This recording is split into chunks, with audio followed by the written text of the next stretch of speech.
बांगलादेशात हिंदूंवर होत असलेल्या अत्याचार विरोधात विश्व हिंदू परिषद व बजरंग दलाच्या वतीने छत्रपती शिवाजी महाराज चौकात निषेध आंदोलन करण्यात आले। यावेळी बांगलादेशचे अंतरिम प्रमुख मोहम्मद युनूस यांचा पुतळा जाळून घोषणाबाजी करण्यात आली।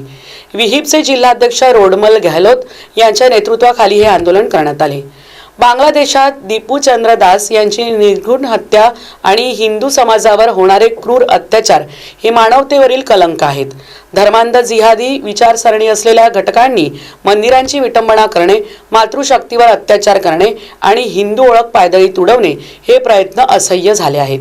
या सर्व घटनांचा निषेध नोंदवण्यासाठी आणि ते थांबविण्यासाठी हे आंदोलन करण्यात आले। हिंदूंवर होणारा अन्याय यापुढे खपवून घेतला जाणार नाही असा इशारा देण्यात आला।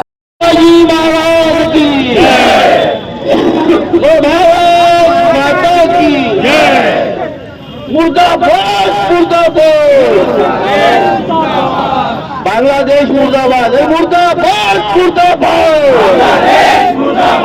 जोर से बोलो अरे मुर्दाबाद मुर्दाबाद